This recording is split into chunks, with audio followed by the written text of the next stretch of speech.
नमस्कार दर्शक बंधु शुभ संध्या आमे नहीं आसु देश विदेश राज्य 20 गुरुत्वपूर्ण खबर खबर भल लगे वीडियो को लाइक करने सहित चैनल नुआ सब्सक्राइब करी आपण जिलार ना लिखिदेवे जहाँफल प्रत्येक दिन आपण जिलार खबर किसी ना कि अपडेट पाइपर तेज कौन रही आज सन्धार खबर चलता नजर पकाइबा। प्रथम खबर आज बड़ ओषा उछुड़ी धबलेश्वर पीठ बड़ सिंहार बेशर दर्शन देउचंती बाबा लक्ष लक्ष लोकंकर भिड़ जमिति कटक जिला तथा आठगड़ उपकूंटर प्रसिद्ध शैवपीठ धबलेश्वर मंदिर बेढ़ा आज कार्तिक मासर शेष सोमवार थिबारु आज धबलेश्वर बापा सिंहार बेशर श्रद्धालु को दर्शन देइथिबा बेले आज पड़िछि ठाकुरंकर बड़ ओषा एतेपई पूजक घरे प्रस्तुति चली ठाकुरंक प्रिय चाउल चूनारे गज और तोरण भोग आज सकाळु लागि रहिछि प्रबल अति प्रबल भिड़।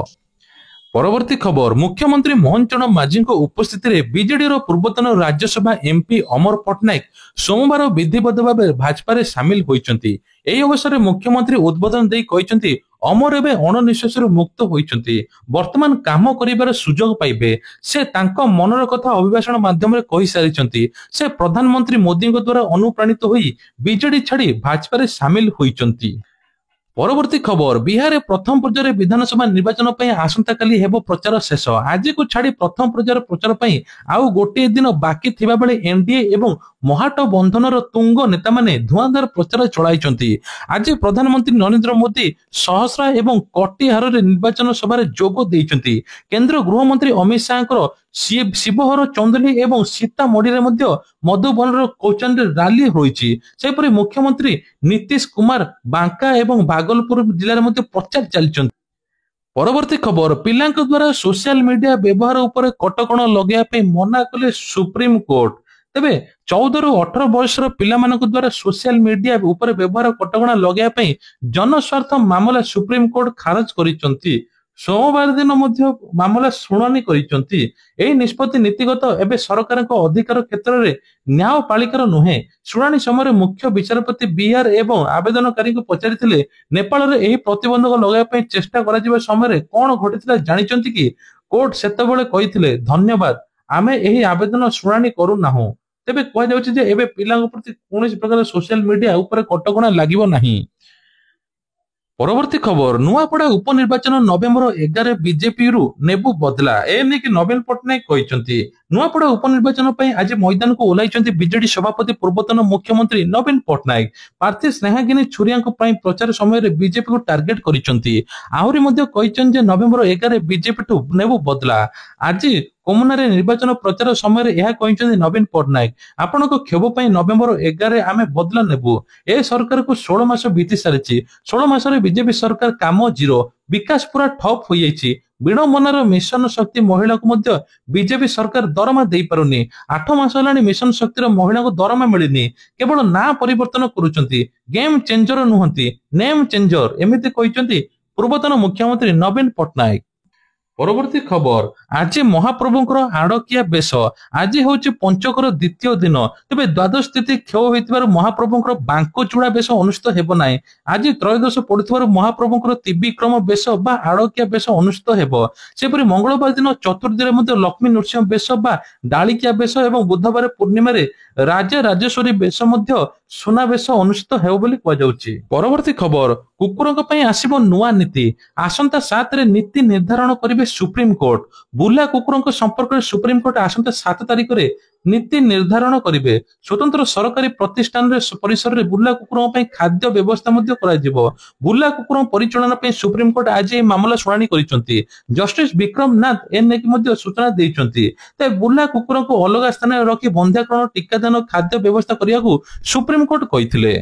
परवर्ती खबर बिंदु सागर आकर्षण साजिब मयूर डंगा दाम रही 20,000 ऊर्ध आ का मा बही पानगुआ थोई पानगुआ तोर मासक धर्म मोर ए धाड़ी गुड़िक भितर रही ओडिया जातिर सुवर्ण इतिहास चित्र अतीत गौरवर खुशी एथिरे मध्ये सब किछि हराइबार कोह एहार गुंजन सुबिब कार्तिक पूर्णिमा दिन दिन केइटा परे राजधानी विभिन्न पुष्करणी नदी कूଳରେ एबे देखिबाकू मिलिबो सुसज्जित डंगा।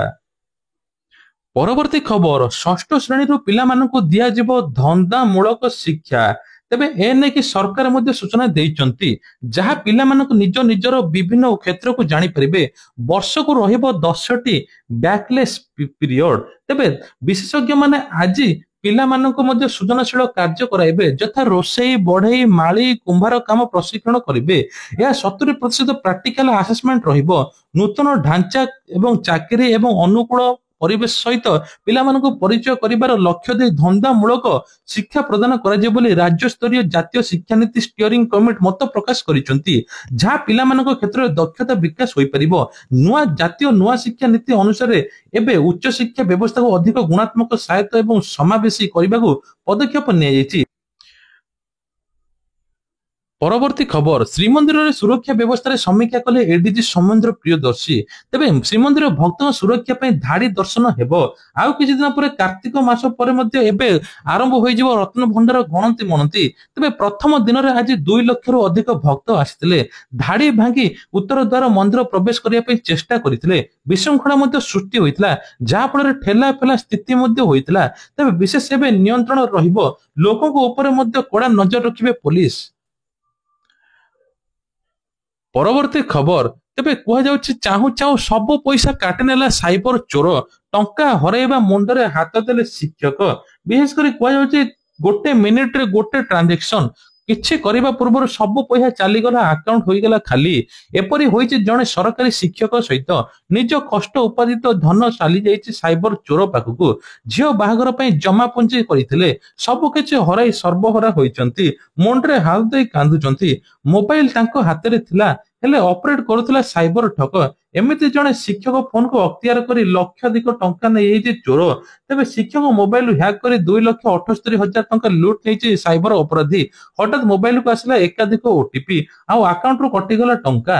ତେବେ ଶିକ୍ଷକ ଜଣକ ନିଜ ମୋବାଇଲରେ ଶିକ୍ଷକ ଛାତ୍ରଛାତ୍ରୀ ଉପସ୍ଥାନ ବ୍ୟବହାର ହେଉଥିବା ୟୁନିଫାଏଡ ଅଟୋମେସନ ସିଷ୍ଟମ ବା ଆପ୍ ଅପଲୋଡ କରିଥିବାରୁ ଏଭଳି ସାଇବର ଠକେଇର ଶିକାର ହୋଇଥିବା ସନ୍ଦେହ ପ୍ରକାଶ ହେଉଛି। ଯାହାକୁ ନେଇ ଠକେଇର ଶିକାର ହୋଇଥିବା ଶିକ୍ଷକ ବାଲେଶ୍ୱର ସାଇବର ଥାନାରେ ଅଭିଯୋଗ କରିବା ସହିତ ସମ୍ପୃକ୍ତ ବ୍ୟାଙ୍କ ଏବଂ ବାଲିଆପାଳ ଗୋଷ୍ଠୀ ଶିକ୍ଷାଧିକାରୀଙ୍କ ନିକଟରେ ଅଭିଯୋଗ କରିଛନ୍ତି। ରାସନ କାର୍ଡକୁ ନେଇକି ବଡ ଅପଡେଟ। ଏଣିକି ଖାଦ୍ୟ ଯୋଗାଣ ମନ୍ତ୍ରୀ କୃଷ୍ଣଚନ୍ଦ୍ର ପାତ୍ର ସୂଚନା ଦେଇଛନ୍ତି ଯେ ରାସନ କାର୍ଡ ଇ-କେୱାଇସି ଏପର୍ଯ୍ୟନ୍ତ ବାକି ଅଛି। ରାଜ୍ୟରେ 15 ଲକ୍ଷରୁ ଅଧିକ ହିତାଧିକାରୀ ଏପର୍ଯ୍ୟନ୍ତ ଇ-କେୱାଇସି କରିନାହାନ୍ତି। ରାସନ କାର୍ଡ ଇ-କେୱାଇସି ପାଇଁ ଡିସେମ୍ବର 31 ପର୍ଯ୍ୟନ୍ତ ବୃଦ୍ଧି କରିଛନ୍ତି। ତା ସହିତ ମଧ୍ୟ ଯେଉଁମାନଙ୍କୁ 3 ମାସ ଚାଉଳ ମିଳୁନଥିଲା ତାଙ୍କୁ ପୁନର୍ବାର ମିଳିବ।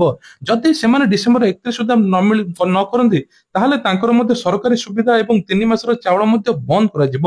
ଏବେ ମଧ୍ୟ ନୂଆ ରାସନ କାର୍ଡ ପାଇଁ ପୋର୍ଟାଲ ଖୋଲା ଅଛି, ଆପଣ ମାନେ ଚାହିଁଲେ ମଧ୍ୟ ଆବେଦନ କରିପାରିବେ। ଆଉ କିଛି ଦିନ ପରେ ନୂଆ ରାସନ ମଧ୍ୟ ବଣ୍ଟନ କରାଯିବ। ସୁଭଦ୍ରା ଟଙ୍କାକୁ ନେଇକି ବଡ ଅପଡେଟ। ଏନେଇ ଉପମୁଖ୍ୟମନ୍ତ୍ରୀ ପ୍ରଭାତ ପରିଡା ସୂଚନା ଦେଇଛନ୍ତି ସୁଭଦ୍ରାର ଚତୁର୍ଥ କିସ୍ତି ମିଳିବା ପାଇଁ ଯାଉଛି। କିନ୍ତୁ 21 ବର୍ଷ ଯାହାକୁ ହେଇଛି ସୁଭଦ୍ରା ପୋର୍ଟାଲ ଖୋଲା ଅଛି, ସେମାନେ ଆବେଦନ କରିପାରିବେ। ଯେଉଁମାନଙ୍କୁ 60 ବର୍ଷ ହେଇଛି ତାଙ୍କୁ ସୁଭଦ୍ରା ଟଙ୍କା ଆଉ ମିଳିବ ନାହିଁ, ସେମାନେ ଭତ୍ତା ପାଇଁ ଆବେଦନ କରିବେ।